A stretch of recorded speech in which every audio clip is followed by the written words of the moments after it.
교재 166쪽에 나와 있는 매크로 내용입니다. 매크로라고 하는 거는 책에 보니까 간단한 명령들 집합이라고 되어 있는데 그냥 프로그램을 작성한다고 생각하시면 되죠. 그러니까 프로그램이란 말이 순서죠, 순서. 우리 뭐 연주회 가도 프로그램 이런 거 양식 순서지 나와 있잖아요. 첫 번째 누가 무슨 노래를 부르고 두 번째 무슨 뭐 연주하고 이런 것들 순서를 작성하는 거다. 그래서 지금 이 문제에서는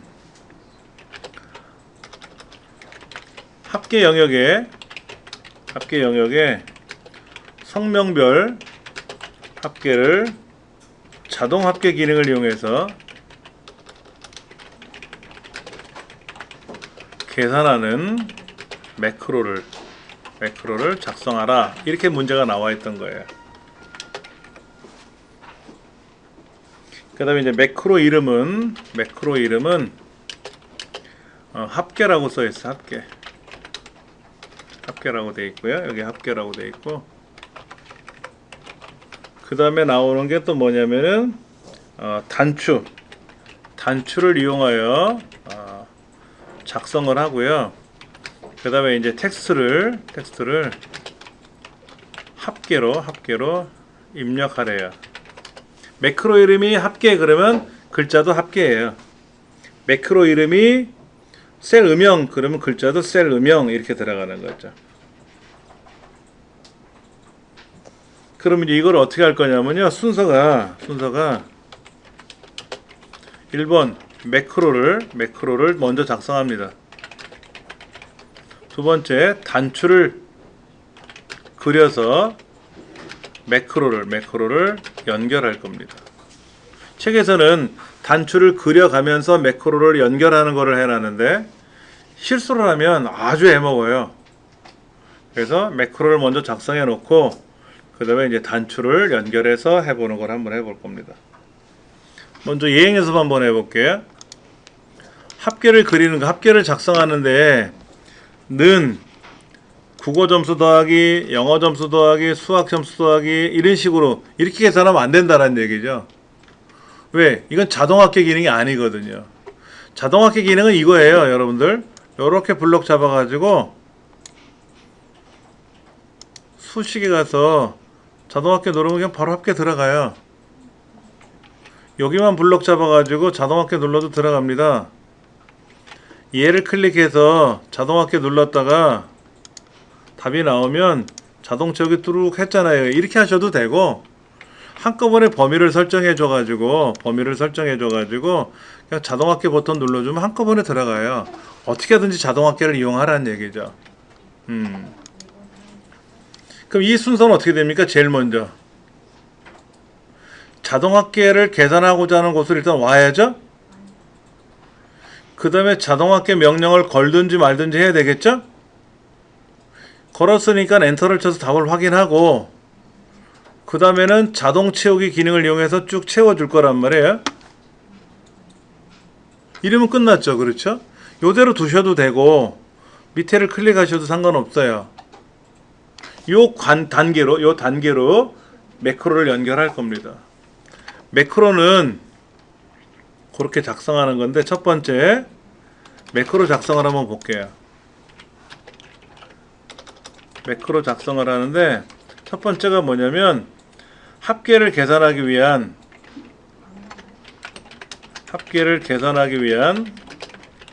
셀로 이동을 할 겁니다. 두 번째는 자동 합계 기능을 이용해서 계산을 할 겁니다. 그 다음에 자동 채우기를 사용할 겁니다. 요 순서대로 매크로를 작성해 볼 겁니다. 근데 이제 매크로를 작성하기 위해서는 요 메뉴판에 개발 도구라는 메뉴가 있어야 돼요. 이게 없으시면 파일에 가서 옵션에 가서 리본 사용자 지정에 가셔가지고 여기에서 개발 도구라는 메뉴가 이렇게 없었으면 선택을 하셔야 된다는 얘기죠. 그 다음에 상설 시험장에서는 매크로 창이 열려 있다고, 개발 도구 탭이 열려 있다고 제가 들었고, 정기 시험장에서는 어떻게 될지는 모르겠지만 일반 일선 고등학교에서 실업계 고등학교에서 시험을 많이 보는데 아마 개발 도구가 열려 있을 거예요. 이거야 뭐 안 되면 개발 도구 여는 건 어려운 건 아니니까 옵션에 가서. 예. 근데 시험장에서 떨리면 헷갈려요. 어디 있더라 막 이렇게. 예. 또 다른 시험 같으면 시험 전에 미리 컴퓨터를 사용해 보라고 해요. 근데 이 커말 자격증은 시험장에 도착하면 컴퓨터를 못 만집니다. 만져봤자 작동이 안 돼요. 막아놨어요. 그럼 이제 시험 시작하면 수검자 정보 입력하죠. 이름, 뭐 주민등록번호라든지 뭐 이런 시험번호, 수검번호를 확인하는 기능이 마무리 져야만이 자동으로 시험으로 넘어가 버려요. 그래서 미리 가서 좀 설정해 보려고 그러는데 안 되더라 이거지. 그거는 권주의사항이니까 연습을 많이 해 놓으셔야 돼요. 자, 그러면 먼저 A의 첫 번째다 놓고 개발도구 탭에 있는 매크로 기록을 눌러서 매크로 이름은 합계라고 했으니까 합계라고 쓰고요. 그 다음에 이제 확인 버튼을 누를 겁니다. 확인 버튼을 누르면 지금부터 이제 매크로가 기록이 되는 중이에요. 이제 제가 여러분이 키보드나 마우스를 가지고 어디를 클릭하거나 글자를 쓰게 되면 그거를 중간중간 다 기록을 한다는 얘기죠. 첫 번째, 합계를 계산하고자 하는 것으로 클릭. 그 다음에 는썸 함수를 써도 되고 수식에 와서 자동합계라고 하는 걸 이용해서 합계 버튼을 눌러주면, 아니면 자동합계 위에 있는 합계 버튼을 눌러도 상관없습니다. 그럼 어디서부터 어디까지 합계를 구하겠느냐? 세팅이 됐죠? 맞으면 엔터. 그 이후에 다시 그 셀을 클릭하고 자동 채우기를 이용해서 쭉 답을 다 만들어내야겠죠? 그 다음 마우스로 그대로 두셔도 되고 밑에를 클릭하고 그 다음에 개발 도구에 가서 이제 기록 중지를 누르면 녹화가 끝나는 거죠. 이렇게. 그럼 이제 얘를 이제 합계를 지워보고 과연 매크로가 제대로 작동되는지 테스트 해봐야 될 거 아닙니까? 이때는 매크로라는 메뉴를 누르셔야 되죠. 그럼 이제 합계라는 매크로가 있으니까 얘를 단계별로 실행해도 되고 그냥 실행하면 슉 답이 나오면 오케이, 성공이 된 거죠. 근데 매번 여기다가 이렇게 합계를 계산하려면 요 매크로에 가서 합계를 계속 누르니까 귀찮은 거죠. 이렇게 매번 하기가 귀찮으니까 책에서는 뭐라고 써 있냐면은 B의 14번째부터 C의 15번째 두 줄 두 칸에 맞춰서 단추라는 걸 그려가지고 거기다 매크로를 연결하래요. 그러면 개발도구 탭에 있는 컨트롤 그룹에 가서 삽입 단추 누르셔가지고 첫 번째 있는 양식 컨트롤에 있는 단추를 여기다 그릴 건데 그냥 마우스로 대략 그려도 돼요. 대략 그려도 돼. 조금 삐져나가도 상관없어요. 근데 이거를 Alt키 눌러서 그리면 정확하게 그려진다 그 얘기지 뭐. 그리고 나서 매크로 이게 단추는 그리고 나면 자연스럽게 매크로를 지정하라고 나와요. 그때 이미 지정된 합계 매크로가 있으니까 얘를 지정해 주면 되겠죠. 그리고 확인 버튼 눌러주면 돼요. 자, 여기다 그냥 글자를 쓰면 돼요. 합계라고. 근데 모르고 다른 데를 한번 클릭했어. 근데 얘를 클릭하면 매크로가 작동이 된단 말이에요. 근데 글자를 못 고쳤잖아요. 글자 고치는 거는 마우스 클릭하면 안 돼요. 매크로가 작동되니까 무조건 클릭하면 작동이 되니까 오른쪽 버튼 눌러서 텍스트 편집 눌러가지고 여기다가 합계라고 쓰시면 된다 이거지. 쓰고 나서 다른 데 클릭하면 되죠. 아이고 답답해 엑셀아. 자, 이제 여기 지정했고요. 자, 이제는 이제 클릭하면 합계가 탁 답이 되겠죠. 이렇게 해서 합계를 만들었어요. 자, 그 다음에 이제 단추를 그려서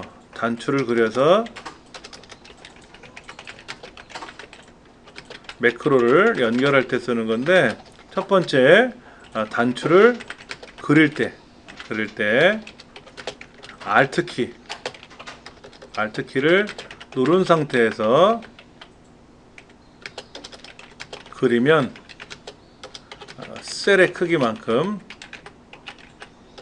그려진다라는 거. 이거는 뭐 해도 되고 안 해도 상관없어요. 예를 들어서 셀의 크기를 뭐 너무 많이 벗어나면 틀린 거로 처리해 버릴 수가 있어요. 예. 그 다음에 이제 그 매크로를 연결하고요. 매크로를 연결했죠, 그렇죠?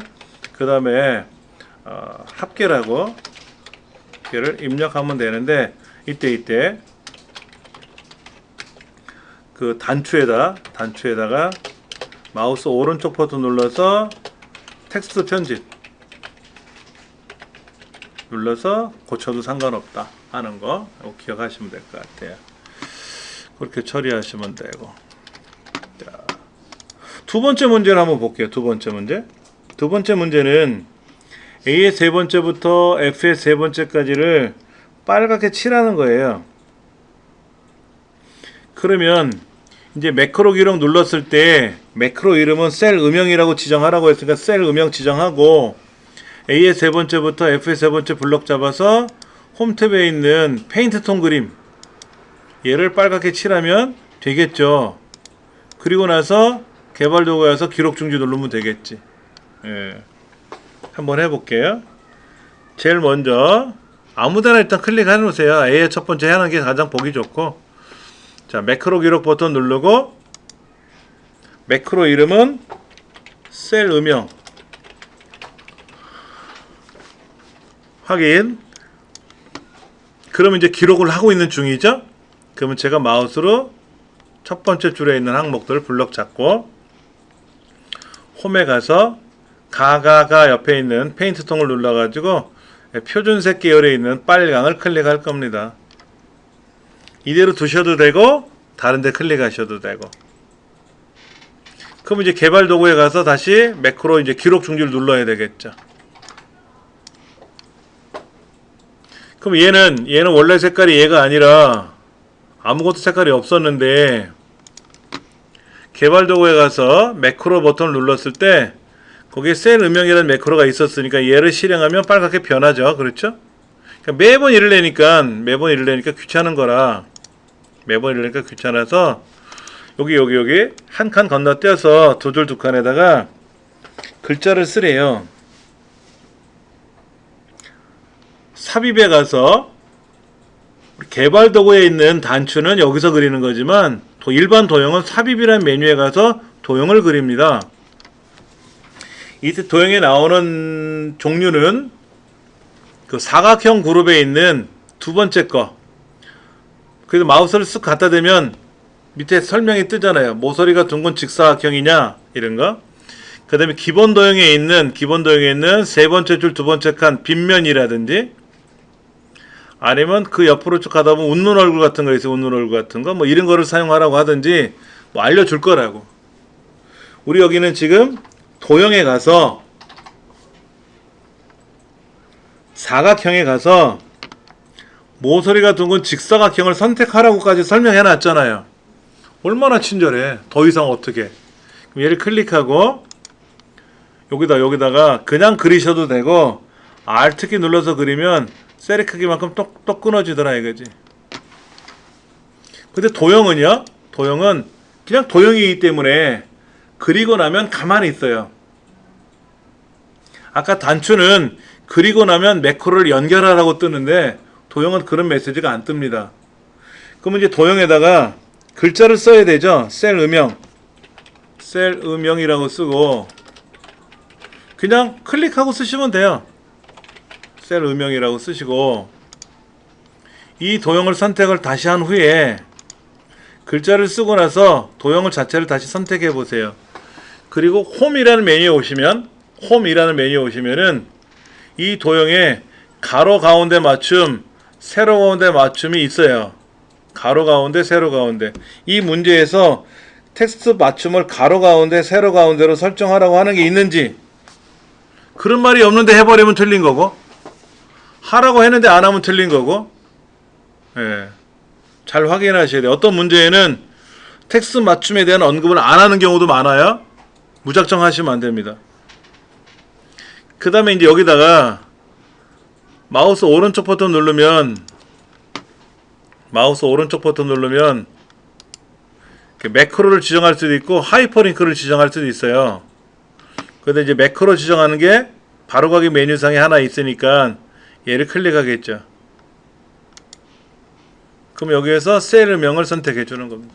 셀명을. 네. 그럼 이제 확인 누르면 되고요. 자, 이제는 다른 데를 제가 한번 클릭했어요. 다른 데 클릭했다가 이 셀명이란 도형에다 갖다 대면 이렇게 손가락 표시가 나타나죠? 손가락 표시 나타나는 건 100이면 100, 어디로 이동해라, 어디로 작동해라 이런 얘기입니다. 클릭하면 매크로가 착 작동이 되겠죠. 다시 홈에 가서 색깔을 바꿔놓고 시작해도 셀명 누르면 빨갛게 보이겠죠. 그렇게 되더라 이거지. 예. 그래서 이렇게 문제를 낸 거예요. 167쪽 한번 보세요.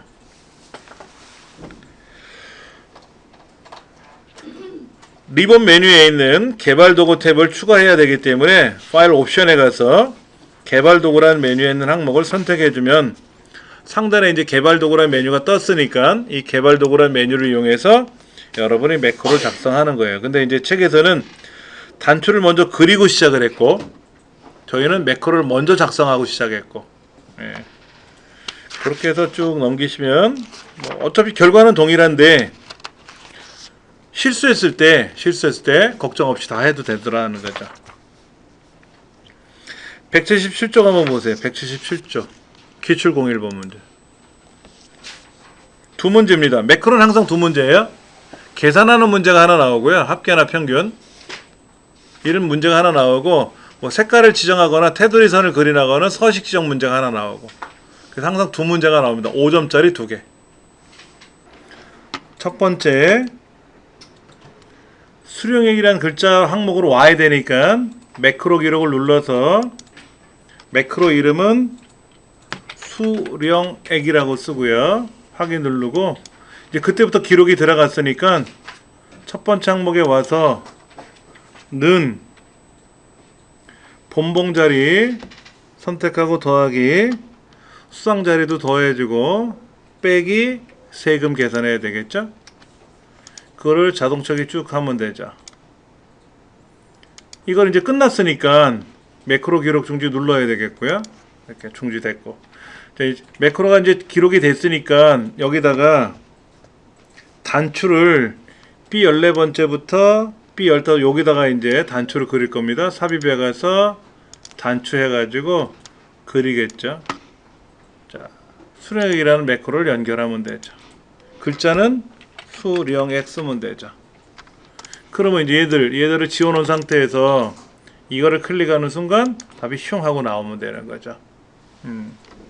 두 번째, 요 안에 테두리 선을 그리래요. 그러면 제일 먼저 범위를 선택하고 홈에 가시면 가가 옆에 테두리 선 그리는 걸 누르시면 테두리가 그려지겠죠? 이렇게 하라는 얘기죠. 그렇죠? 그러면 개발 도구에 가서 매크로 기록 눌러서 매크로 이름은 서식이라고 지정했고요. 서식 확인. 그러면 이제 해당 범위로 가서 가가 옆에 있는 테두리 선을 그리면 되고요. 이때 이대로 두셔도 되고 다른 데 클릭하셔도 되고. 그럼 반드시 기록 중지 눌러야 된다는 거 기억하셔야 돼요. 그 다음에 D14번째, 15번째에다가 빗면이란 도형을 그려서 글자를 쓰래요.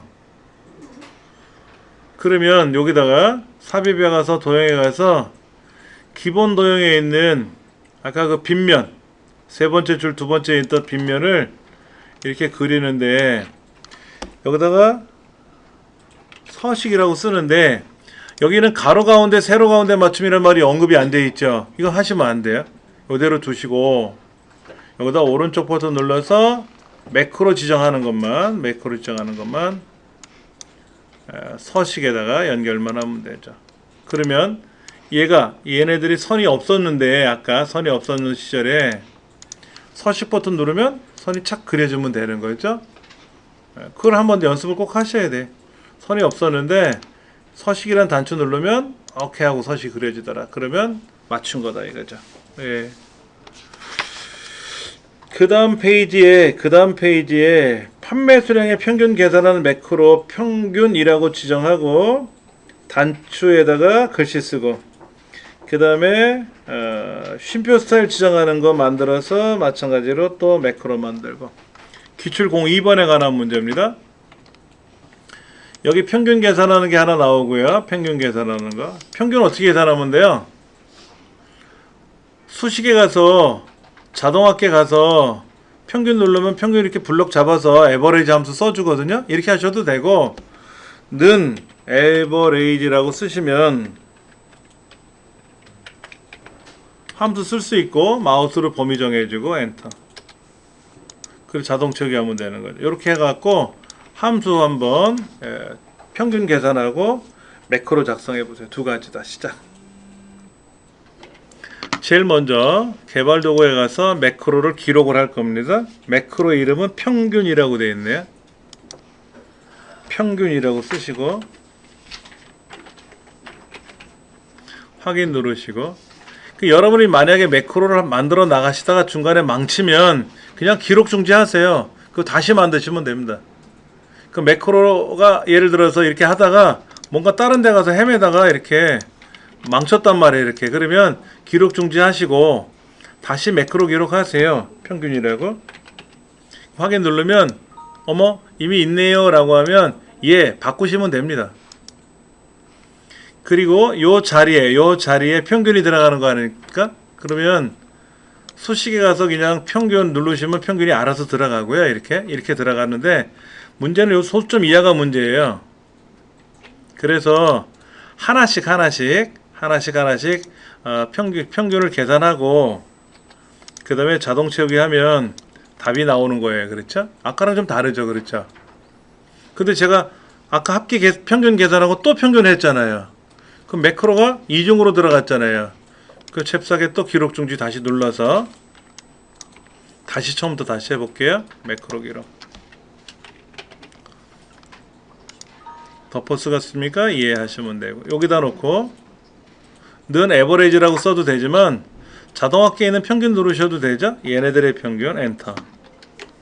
자동 채우기 쭉 훑으시면 또 평균 나왔고 여기까지가 이제 기록 중지죠. 다 됐으니까. 그 다음에 G 세 번째부터 G 네 번째 여기에다가 단추를 그리래요.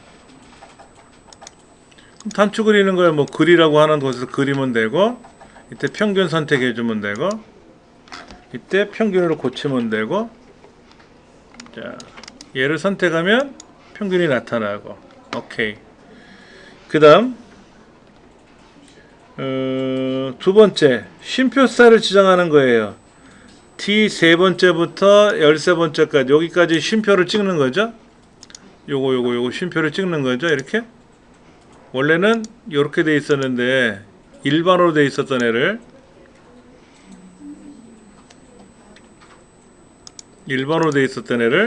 쉼표 스타일 찍는 이거를 한번 해보라는 얘기죠. 그렇죠? 예, 그러면 개발 도구 매크로 기록 눌러서 매크로 이름은 쉼표라고 쓰시면 되고 확인 범위 설정해주고 홈에 가서 쉼표 스타일 찍어주고 어디까지 하는 거예요? 2는 아니죠? 얘만 하는 겁니다. 네, 쉼표 찍어줬어요. 기록 중지 누르고요.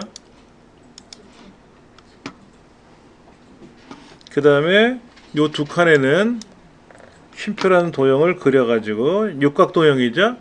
삽입 도형에 가면 육각 도형을 여기다 그려가지고 쉼표라고 쓰고 가로 세로 가운데 맞춤해야 되니까 홈에 와서 가로 세로 가운데 맞춰주시고 바로가기 메뉴 눌러서 매크로 지정을 쉼표로 지정해 주시면 돼요.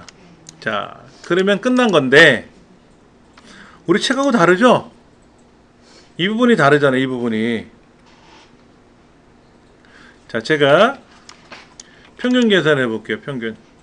요거 여기다가 평균 계산했어요. 쉼표살 찍어주면 어떻게 돼요? 다시 평균 계산하면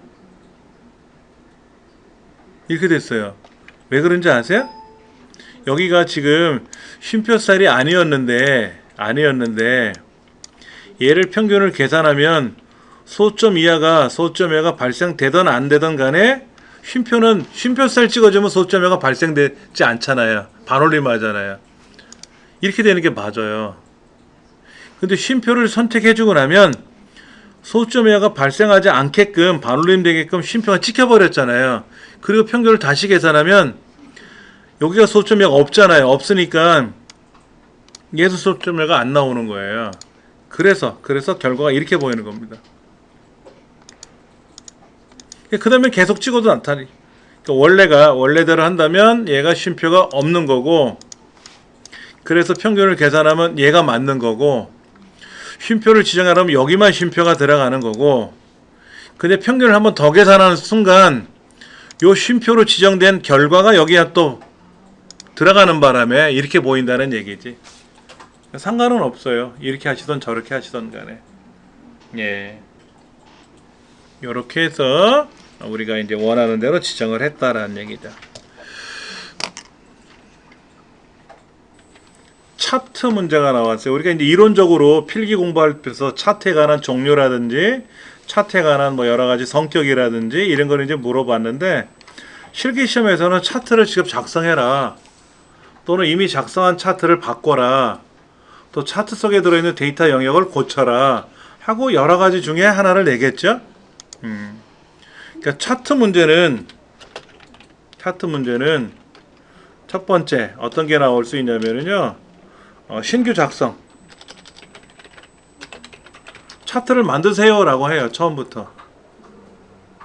또 다른 문제는 뭐냐면 이미 작성된 차트를 수정하는 문제가 나오는데, 수정하는 게 뭐를 추가해라, 또는 어떤 거를 삭제해라, 변경하는 거죠. 그렇죠? 이런 것들이 나올 수 있다는 얘기죠. 자, 문제를 한번 볼게요. 우리 책에는 11항목의 문제가 나왔는데 실제 시험은 10개만 내요. 5개만 냅니다. 5가지만 내요. 그러니까 여기는 종류별로 물어보는 연습을 해보는 거지.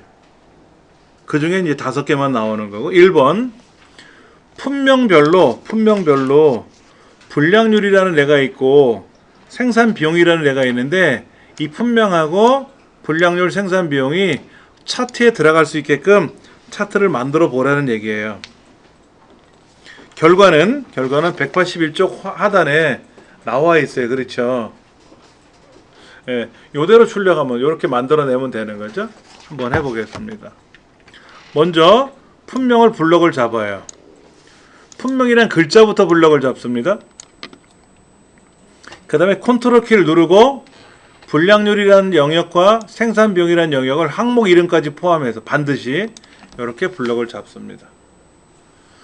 처음부터 컨트롤 키 누르고 블럭 잡는 게 아니라요, 그럼 여기 엉뚱한 데가 클릭되어 있잖아요. 그러니까 처음에는 그냥 품명을 블럭 잡아요. 그 다음에 컨트롤 키 누르고 떨어져 있으니까 불량률, 생산비용을 블럭을 잡는 거죠. 그 이후에 삽입 메뉴에 가셔서 세로 막대형 차트가 처음에 보일 겁니다.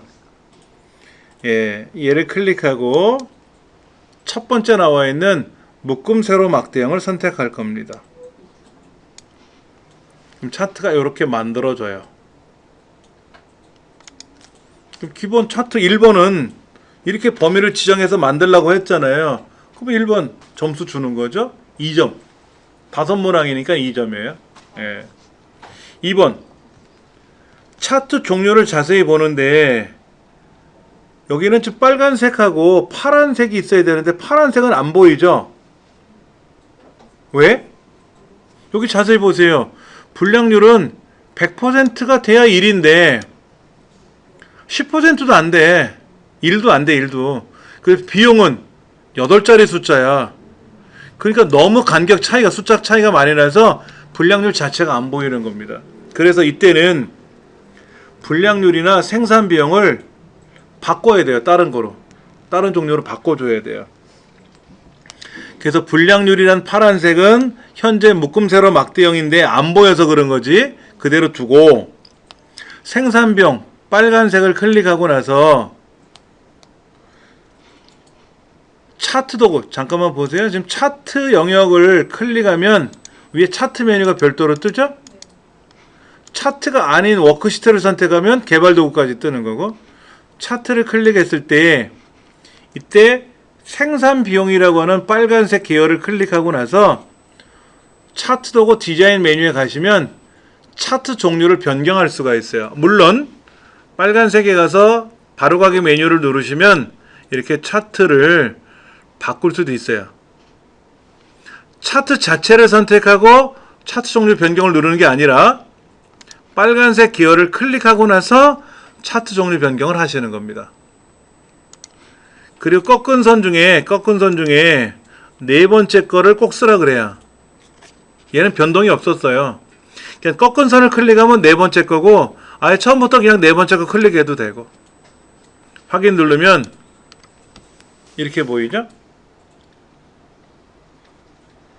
약간 비슷한 느낌은 있는데 파란색 불량률이 안 보이고 있어요. 자, 2번 문제.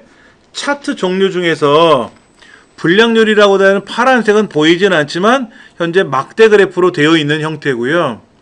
그 다음에 빨간색의 생산 비용은 꺾은 선으로 되어 있어요. 그리고 중간중간에 마디마디마다 표식이 있습니다. 표식. 예, 그렇게 있는 겁니다. 여기까지 2번을 한 거예요. 3번. 생산 비용이라고 하는 계열이 있어요. 빨간색 계열을 더블 클릭을 해서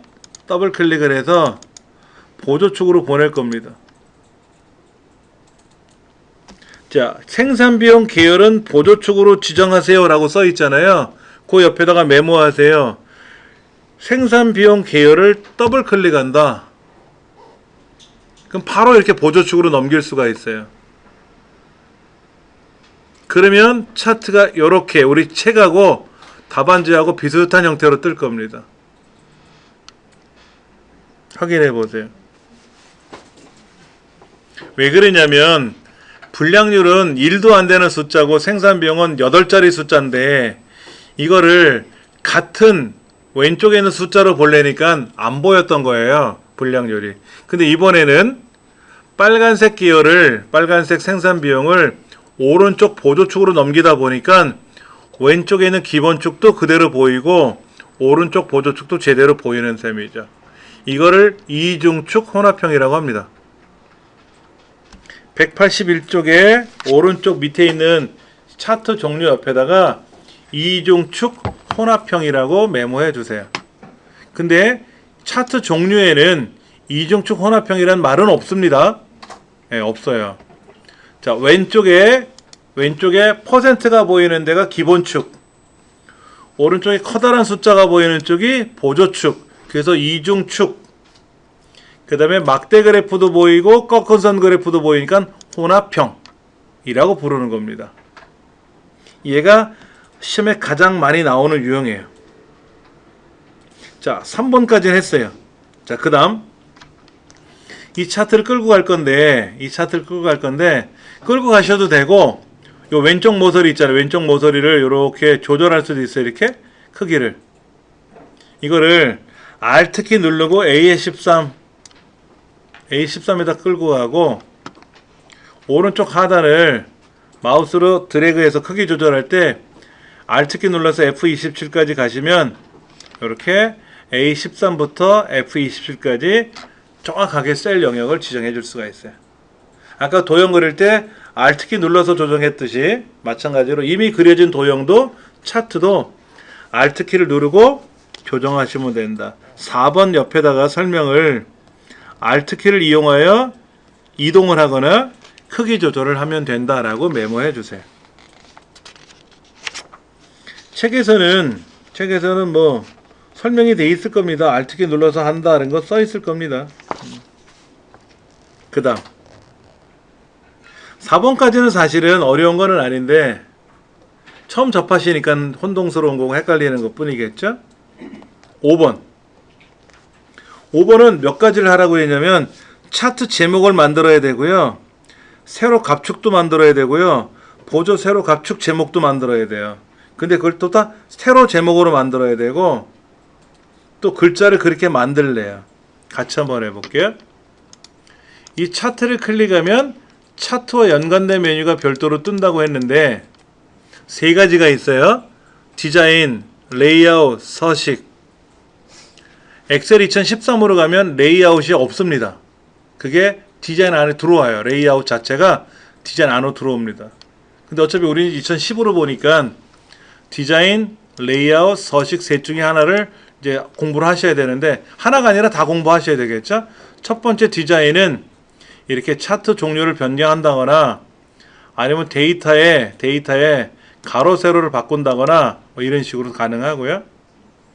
그 다음에 뭐 여기다가 제목을 선택해 줄 수도 있고 이런 거 유형이 있으니까 이대로 해도 되고, 이거를 이렇게 푸른색 계열로 갈 건지 컬러풀하게 나갈 건지 흑백 계열로 나갈 건지를 선택해 줄 수가 있어요.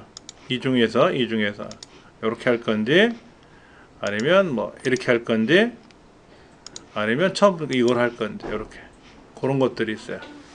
두 번째 레이아웃은 요소마다 꾸미는 기능입니다. 요소마다 차트 제목을 차트 위 하라고 했으니까 얘를 누르면 되고요. 축 제목은 세로축, 기본 세로축을 세로 제목으로, 보조 세로축 제목도 세로 제목으로 하라고 했으니까 이따 와서 클릭할 겁니다. 먼저 차트 제목은 이렇게 차트 제목을 만들면 흉하죠? 그래서 차트 위에다가 만들라고 되어 있습니다. 이렇게 차트 제목은 차트 위에다 하라고 되어 있어요. 그래서 차트 위 클릭하고 제목 써주세요. 품목별 분량률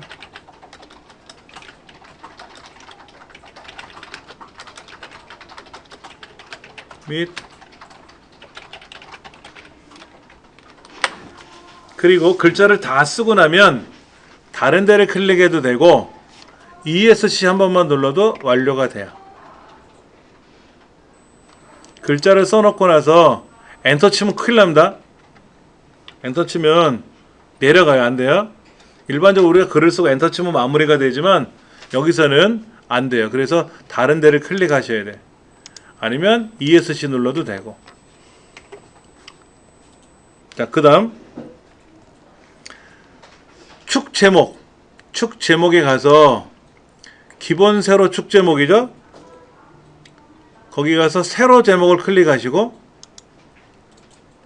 그 다음 축 제목에 가서 보조 세로 축 제목을 또 선택하세요. 세로 제목을 이렇게 왼쪽에는 기본 세로 축하고 오른쪽에는 보조 세로 축 제목을 각각 설정해 놓으시고 축 제목 항목을 클릭한 후에 책에 나와 있는 대로 어디는 분량률이고 어디는 생산 비용이라고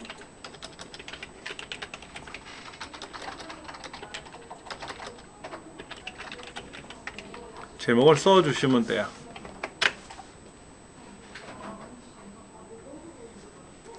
(5번에) 나와 있는 내용은 그렇게 제목, 차트 제목을 설정하는 기능, 기능하고 축 제목에서는 숫자가 적혀 있는 데가 갑축이고 글자가 적혀 있는 데가 항목축입니다. 그 다음에 세로로 되어 있으니까 세로축이고 가로로 되어 있으니까 가로축이에요.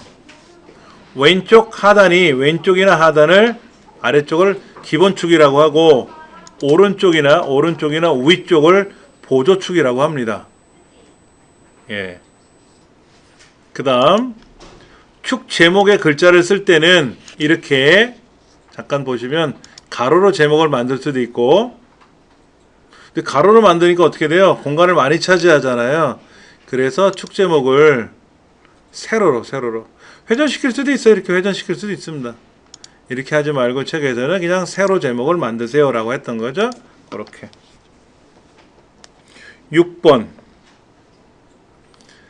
차트 제목이든 차트 요소마다 글꼴의 크기나 글꼴은 무조건 홈에서만 합니다.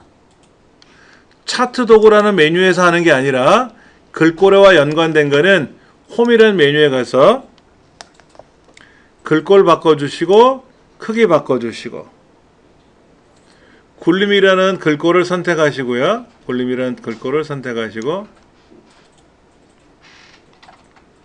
굴림 어디가 있냐? 굴림 찾아야 되겠죠?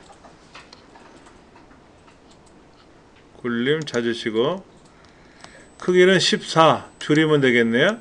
14. 그 다음에 제목은 기본적으로 굵게 되어 있습니다. 그러니까 굵게를 건들면 보통이라 그래요. 예를 들어서 글꼴의 이 제목, 차트의 제목을 보통으로 처리하시오라고 하는 거는 굵게 되어 있는 거를 굵지 않은 형태로 바꾸라는 게 보통입니다. 기본적으로 제목들은 기본적으로 굵게 되어 있어요. 그러니까 굵게 지정하시오라는 굳이 안 해도 된다는 얘기죠. 그래서 글꼴과 크기만 설정해 주시면 됩니다. 그 다음 숫자 축을 자세히 보시면 퍼센트가 있어요. 오른쪽 숫자에도 지금 500만 단위로 값이 변하고 있어요. 그런데 얘를 우리 책에서 보니까 1000만 단위로 바꾸래요. 그 최대값이 2500만으로 되어 있는 거를 1000만, 2000만, 3000만에서 3000만까지 보이게 하래요. 이런 거는 그냥 그 항목을 더블 클릭하면 됩니다. 제목을 더블 클릭하면 제목과 관련된 서식이 뜨고, 물론 글꼴과 크기는 홈에서만 한다 그랬지만 차트 영역을 더블 클릭하면 차트 영역 서식이 뜨고요. 법례를 더블 클릭하면 법례 서식이 뜨고, 그리고 이렇게 떠 있는 창은 굳이 닫지 않아도 항목을 클릭할 때마다 알아서 바뀌어요. 내용이 알아서 바뀝니다. 가장 편한 거는 숫자 쪽을 더블 클릭을 하면 축 서식 대화 상자가 뜨고요. 이때 여기서 어떤 거를 처리하고 닫고 또 다른 걸 해줄 때 또 더블 클릭해서 여셔도 되고. 첫 번째가 숫자 범주에 가서 뭘 하래요? 여기 표시 형식에 가면 표시 형식에 가서, 그렇죠? 숫자 범주에 가서 1000 단위마다 구분기호 찍어주래요. 표 위에 있는, 아까 우리 홈에 있는 요 쉼표살 찍는 게 아니라 여기서 하라는 얘기죠.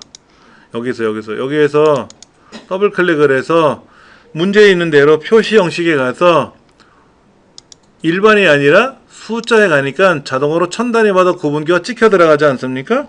이렇게 했어요. 그 다음 축 옵션. 이때 최소값은 언급을 안 했어요. 최대값은 자동으로 되어 있는 거를 고정으로 바꿔주시고 2.5 곱하기 10의 7승이라는 이 값을 3000만으로 바꾸세요.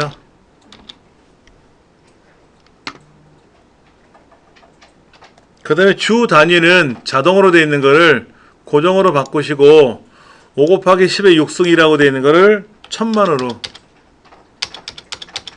바꿔주시면 돼요. 그리고 이 창을 굳이 닫아도 되고요.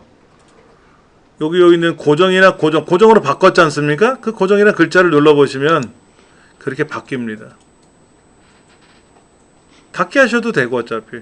그럼 0서부터 3000만까지 1000만 단위로 가겠다라는 얘기죠. 확인하셨습니까? 이렇게. 다시 볼게요. 얘가 원래는 자동이었던 애인데 이 숫자가 1000만 단위로 가게 하고 싶다는 얘기죠. 그러면 어떻게 해라? 최대값을 3000만원으로 바꿔주시고 고정으로 고쳐주고 주 단위도 고정으로 바꿔주시고 1000만원으로 바꿔주시면 그렇게 변한다는 얘기죠. 그 다음 얘를 닫아도 되지만 법례라고 되어 있는 항목이 여기 있어요. 불량률이 뭐고 생산비용이 뭐고 파란색이 뭐고 빨간색이 뭔지, 그 불량률이 위에 있고 생산비용이 아래에 있는 걸 봐서는 생산비용이 왼쪽에 있는 숫자를 보는 거고 불량률이 왼쪽 숫자를 보는 거고 생산 비용은 오른쪽 숫자를 보라는 의미예요. 그 항목을 클릭하면 범례라고 뜨죠. 범례. 여기서 위쪽 또는 아래쪽, 오른쪽 선택할 수가 있어요. 그렇죠? 물론 레이아웃에 가시면 범례라는 항목이 따로 있어서 여기에서 아래쪽, 그럼 아래쪽으로 갑니다. 여기서 하셔도 돼요. 범례는. 근데 이 범례 항목을 더블 클릭한 상태에서 여기에서 아래쪽에도 아래쪽으로 내려갈 거고, 이걸 마우스로 드래그해서 내려가시면 안 돼요. 얘를 마우스로 끌고 내려가면 망칩니다. 예, 망쳐요. 그래서 여기에서 아래쪽 해야 아래쪽으로 제대로 내려가요. 그 다음 이 범례의 서식에 가보니까 치우기 색깔, 테두리 색깔, 뭐 스타일 이런 말이 보이는데, 테두리 종류, 테두리 색, 테두리 종류, 여기 종류, 여기 가서 뭐 하라고요? 실선하고, 색깔, 테두리 색깔에 가서는 실선인데 무슨 색깔? 표준색에 있는 파랑. 글꼴은 여기서 못한다 그랬죠? 자, 보세요. 테두리 색깔에 가서 실선을 하고 색깔 바꿔주시면 되고요. 테두리 종류는 테두리 스타일에 있어요. 예를 들어 두 줄짜리도 있습니다. 두 줄짜리도. 네, 테두리 스타일에 가면 얘가 이렇게 점선으로 되어 있는 경우도 있고요. 그럼 얘가 점선으로 바뀔 거예요. 지금 너무 얇아서 안 보인다고 하지만은 테두리 스타일을 실선으로 이렇게 하라는 얘기고, 테두리 색깔에서는 여기 가서 뭐 빨간색으로 할지 아니면 파란색으로 할 건지. 파란색이 표준색의 파란색이라고 했으니까 어떤 게 파란색을 막 찍으면 안 되고요. 마우스를 갖다 대면 파랑인지 진한 파랑인지 연한 파랑인지 뜨거든요. 풍선 TV에 뜨거든요. 그럼 그거 파랑이라고 확인하고 클릭하시면 되겠죠. 글꼴은 어디서 한다고요? 얘는 그냥 그대로 두시고 홈에 가서 여기다가 고르셔도 되고, 목록 중에 고르셔도 되고, 요 글꼴의 이름에다 클릭해 놓고 궁서라고 쓰셔도 돼요. 여기다가 궁서라고 쓰셔도 궁서가 뜹니다. 궁서라고 떠요. 그 다음에 글꼴의 크기가 13인데 여기 보시면 13이 없잖아요. 13이 없지 않습니까? 그럼 어떻게 된다? 여기 숫자에다가 13이라고 쓰고 엔터를 쳐야 돼요. 글꼴 옆에 있는 글자의 크기 항목에다가 마우스로 선택을 하고 뭐 15라고 쓰든지 뭐 이런 식으로 13이라고 쓰고 엔터를 눌러주면 13이라는 크기가 되는 거죠. 그리고 가가가 첫 번째 굵게 지정해 주시면 되죠.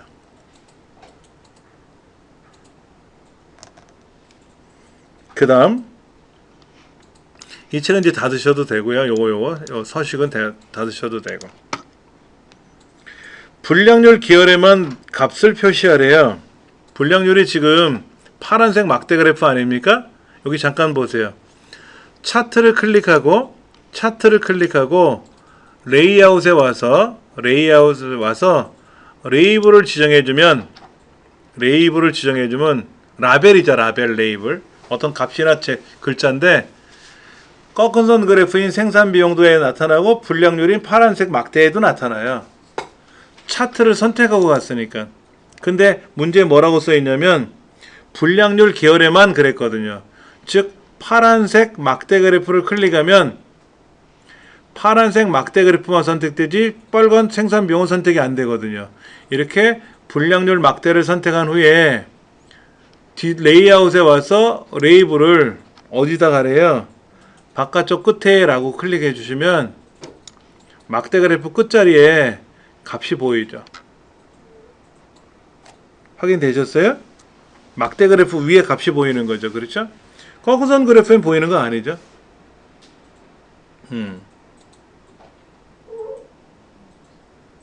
책에는 이렇게도 써 있을 거예요. 여기다가 이렇게 막대 그래프 파란색을 클릭하고 오른쪽 눌러서 레이블 추가 이렇게 하라고 되어 있는데, 책에는 그냥 파란색 막대 그래프 클릭하고 저 상단에 있는 레이아웃에 가서 레이블 값을 안쪽 끝에 할 건지 축에 가깝게 할 건지 바깥쪽 끝이 기본 값입니다. 근데 만약에 시험 문제에 레이블 값을 안쪽 끝에 놓으시오 라고 하면 여기서 오른쪽 눌러서 레이블 추가 눌러 놓고 레이블을 더블 클릭해 가지고 위치를 안쪽 끝에 이렇게 또 바꿔야 돼요. 이렇게. 그런데 이제 우리는 어떻게 하냐면 여기에서 오른쪽 눌러 가지고 레이블 추가가 아니라 레이블 데이터 레이블이라는 항목에 오면 축에 가깝게 바로 클릭하면 축에 가깝게 뜨고, 여기에서 뭐 안쪽 끝에 하면 안쪽 끝에 나타나고 바깥쪽 끝에 하면 바깥쪽 끝에 나타나니까는 그냥 이게 제일 편한 거죠. 이렇게 해서 불량률 계열에만 값을 표시했어요. 그 다음 생산비용 계열이라고 하는 빨간색 있잖아요. 얘는 어떻게 하랍니까? 계열의 너비를 지금 몇 포인트 몰라도 4포인트로 바꿔주고요. 선의 색깔을 주황색으로 바꿔줄 거고요. 그 다음에 이렇게 삐죽삐죽 나타나 있는 거를 약간 부드럽게 처리하래요. 완만한 선으로. 그러려면 어떻게 한다? 생산비용이라는 저 꺾은 선 그래프를 더블 클릭해야 돼. 처음부터. 그럼 이렇게 대화상자가 뜨죠. 대화상자가 뜨면 선 스타일에 가서 선의 너비를 4포인트로 조절해 주시면 되죠. 그럼 두툼해졌어요.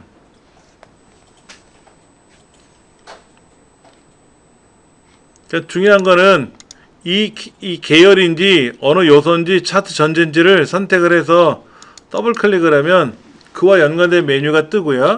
이때 이 메뉴에는 선 스타일, 선색, 표식, 종류가 있으니까 이거를 빨리 찾는 습관을 가지셔야 되고, 선 스타일에 와서 4포인트로 설정을 했고요.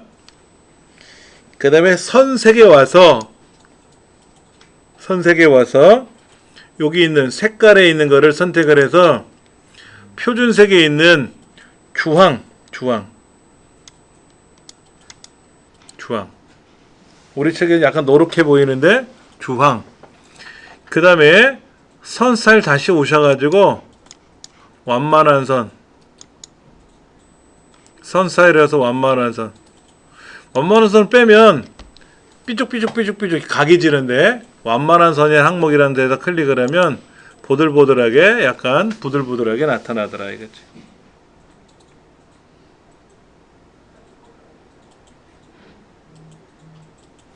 자, 그 다음 이 차트 자체를 자세히 보시면 직각사각형이죠? 차트 자체는 직각사각형이에요. 그렇죠? 근데 그걸 어떻게 하래요? 둥글게 모서리를 만들래요. 181페이지 오른쪽 밑에 보시면 이 차트 오른쪽 아래 방향으로 그림자가 지는 모습을 확인하실 수 있습니다. 오른쪽 하단으로 그림자가 지어 있는데, 하여튼 간에 거기가 직각이 아니라 약간 둥글게 깎으래요. 그러면 어떻게 한다? 차트 영역을 클릭해 놓으면 돼. 제가 굳이 이거 안 닫았어요. 아까 제가 법례를 클릭하니까 법례와 연관된 메뉴가 뜨고, 그 다음에 생산비용 계열을 클릭했더니 생산비용 계열에 대해서 어쩌고 저쩌고 나오고, 이번에 차트 영역을 더블 클릭을 해서, 차트 영역을 클릭하면 테두리 스타일에 가서 모서리를 둥글게 요거 테두리 스타일에 가서 모서리를 둥글게 처리하라 그러면 이 차트의 아래 방향이 동그랗게 변한다는 거 확인하실 수 있습니다. 차트 영역을 더블 클릭을 해서 어디로 간다? 테두리 스타일에 가면 둥글게 모서리를 깎을 수가 있다. 그림자라고 여기 있네요. 그림자는 어떻게 하라고 써 있어요? 여기 미리 설정에 들어가면 그림자를 없는 게 아니라 있어야 되는데 바깥쪽, 안쪽, 원근감은 있는데 오프셋 대각선 오른쪽 아래란 말은 안 보이네요. 이때 안쪽에 가면 다 안쪽 어쩌고 저쪽 안쪽이라고 하고 바깥쪽은 오프셋이라고 부릅니다. 바깥쪽에 있는 첫 번째가 오프셋 대각선 오른쪽 아래라고 하는 거죠. 그럼 그림자가 지금 보시면 이렇게 오른쪽 하단으로 그림자가 4사분면 쪽으로 그림자가 드리워져요. 모서리는 제가 어떻게 했냐면 테두리 스타일에 가서 둥글게 처리했습니다.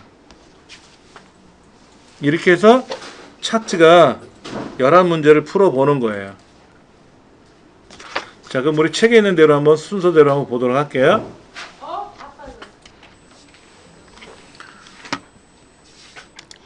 제일 먼저 차트를 작성하기 위한 차트 영역을 블럭을 잡죠. 처음에 어떻게 했냐면 블럭을 먼저 지정해주고, 블럭 잡을 때 중요한 거는 항목 이름도 반드시 들어가야 돼요. 그리고 두 번째는 컨트롤 키 눌러서 범위를 재조정한다라는 거죠.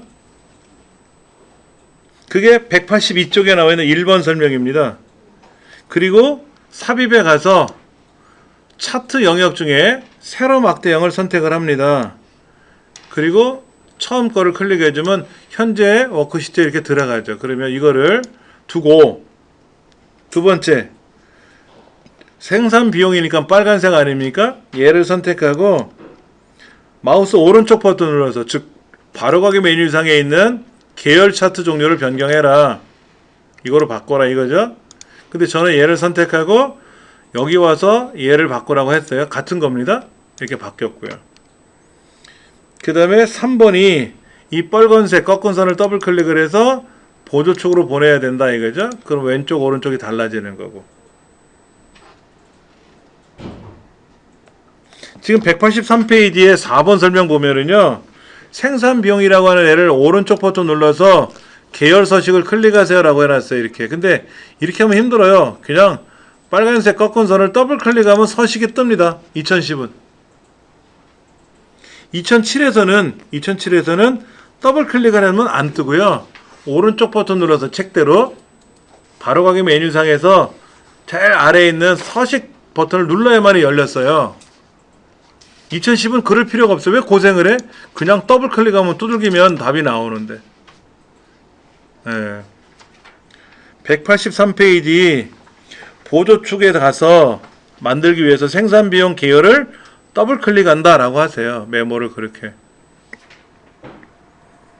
그 다음에 이제 보조축으로 넘겼고 그렇죠.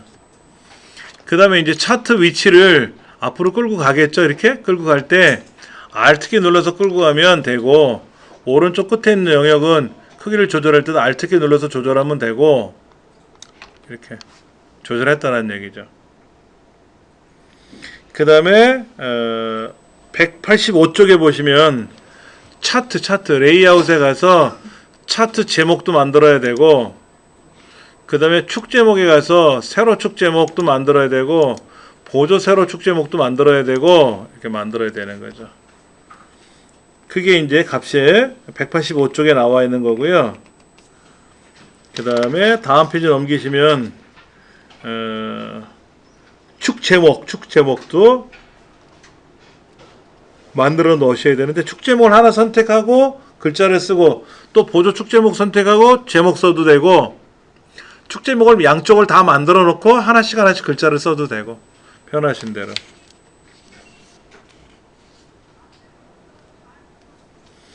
지금 생산 비용을 입력한 다음에 엔터를 누르라 그랬잖아요. 여기 보세요. 여기다 생산 비용을 쓰고 엔터를 누르면 안 되고, 요 위에 수식 입력줄에다 클릭해 놓고 생산 비용이라고 쓰고 여기서 엔터 치면 들어간다는 얘기죠. 여기는 어떻게 하는 거예요? 여기는 분량요리라고 쓰고 다른 데를 클릭해야 되고. 근데 이게 재미난 게 뭐냐면, 원래 여기 글자가 축제목이라고 써 있었잖아요. 축제목이라고 써 있었잖아. 그런데 여기다가 글자를 쓰려고 불량률이라고 쓰면 글자가 밀려나가잖아요. 근데 여기다가 클릭해 놓고 여기다가 수식 입력줄에다가 불량률이라고 쓰고 엔터를 치면 바뀐다는 얘기죠. 그 얘기는 약간 차이가 있는 거니까 편하신 대로 하세요. 책의 157페이지에 위에 여기 수식 표시줄에 수식 입력줄에다가 글자를 쓰고 그때는 엔터 치면 되는 거고요. 이 글상 제목을 쓰는 난 자체에다 클릭해 놓고 글자를 쓰고 나서 엔터를 누르면 안 되고 ESC 누르는 거고, 대신에 이제 밀려나가는 글자는 지워야 되겠죠. 편하신 대로 하시면 되고.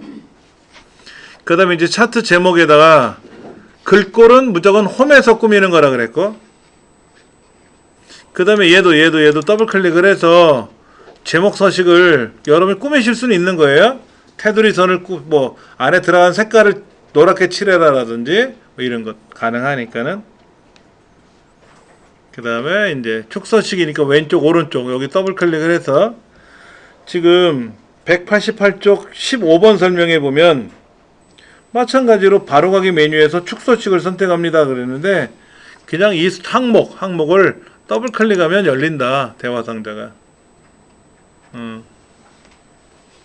그래서 이제 축소식에 있는 최대값을 얼마로 바꾸고 주 단위를 얼마로 바꾸고, 근데 책에서는 표시형 식에 가서 숫자에 가서 이거 먼저 하고 문제지 순서상으로 보면 축 옵션에 들어가서 최대값 주 단위를 바꾸는 거였지 않습니까?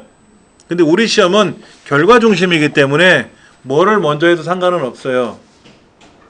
그런데 MOS라는 자격이 있어요. MOS 여기는 순서도 시험에 들어가요. 순서도. 그래서 A를 하시고 B를 하세요 라고 했는데 B 먼저 하고 A를 하면 답은 맞지만 감점을 해요. 그 자격에서는. 그러니까 우리는 감점이 없으니까 겉에 보이는 화면 순서대로 하는 게 좋겠죠. 근데 이거 하다가 까먹고 넘어가 버리면 못하게 되는 거니까 항상 문제지에 있는 문제지 여기 문제지 보시면 1, 2, 3, 4가 있잖아요. 요거를 손가락으로 왼손으로 짚어가면서 오른손으로 마우스를 하셔야 되고, 필기도구를 가지고 체크할 수가 없어요. 필기도구 자체를 사용 못하게 막기 때문에 상설시험장은. 그러니까 눈으로만 보려면 어려우니까 왼손으로 짚어가는 연습을 하셔야 돼요. 그렇게 해서 어디까지 되고 있는지를 그렇게 처리하시면 되고, 마찬가지로 요 계열도 더블 클릭을 해서 여기다가 레이블을 넣어주면 되고, 그 다음에 여기 있는 숫자 값은 주 단위가 3천만이니까 그 다음에 주 단위는 고정으로 가서 1000만 이렇게 하니까 바뀐다는 얘기죠. 그리고 이제 법렬, 이 상태에서 법렬을 클릭하면 법렬 서식으로 뜨니까 아래쪽으로 내려가고 얘가 펼쳐지겠죠. 이걸 수작업으로 펼치면 안 됩니다. 수작업으로 이동하면 영역이 깨져요. 얘가 오른쪽에 있던 거를 끌어다가 왼쪽으로 가져가 버리면, 밑으로 끌고 가면 얘를 늘려야 돼요. 또 얘를 이렇게 잡아서 늘려야 된다고. 이렇게 늘려야 돼. 그럼 이제 아래는 또 좁혀야 되고 얘는 또 내려야 되고, 이런 불편함이 생겨서 이렇게 하시면 절대로 안 되고, 오른쪽 뭐 아래쪽 위쪽 벌써 깨져 버렸잖아요. 난리 났잖아요. 이럴 때는 여기 차트 레이아웃에 가서 처음 거를 클릭해주고 다시 얘를 아래쪽 내리면 그때는 자동으로 바뀌어요. 얘가 형태가 막 깨졌을 때는, 이렇게 막 움직였을 때는 얘가 이제 엉망진창이 되거든요. 이렇게 제대로 될 수도 있지만, 그럴 때는 여기 차트 레이아웃에 가면 첫 번째 거 있어요. 첫 번째 거 얘를 클릭해주고, 그리고 이제 이 법례니까 아래쪽으로 내리면 그대로 살아나요. 실수만 안 하면 되는데 실수할까봐 그런 거예요. 우리 자격증 시험에는 실수를 했을 때를 대비하는 내용은 설명을 안 해놔요. 실수를 안 하고 하면 오케이가 되는데 당연히 실수를 안 하면 되죠. 근데 실수를 할 수도 있지 않습니까? 그러면 되돌릴 수가 없어서 어쩔 때는 난감이잖아요. 그럴 때 대비해서 가끔 제가 이제 설명을 드리는 거고요. 그 다음에 이제 빨간 선을 더블 클릭하면 여기 가서 뭐 옵션에 가면 선 스타일이라든지 어떤 옵션이 있으면 옵션에 가서 뭐 보조축으로 보낸다든지 스타일에 가서 뭐 완만하게 한다든지 차트 영역 같은 경우에는 뭐 테두리 스타일에 가서 뭐 둥글게 깎는다든지 이런 것들이 이 안에 다 들어있는 거죠. 그리고 그림자는 그림자에 가서 선택하시면 되고 이렇게 하면 그림자가 오른쪽 하나 이렇게 맡겨지니까 그런 것도 해봐야 되고 그렇게 해서 이 차트를 한번 풀어봤는데요. 얘는 그나마 수월해요. 새로 만들려고 했기 때문에 수월해요. 근데 실제 시험장에는 이미 만들어진 차트를 뒤바꾸라고 하거든요. 내용을 고치라고. 그러면 또 까탈스러워요. 그거는 이제 다음 시간서부터 할 거니까는 다음 시간에 하면 뭐 차트 2개는 다 풀어볼 수 있을 것 같아요. 그렇게 진행하도록 할 겁니다. 오늘 여기까지 하겠습니다. 감사합니다.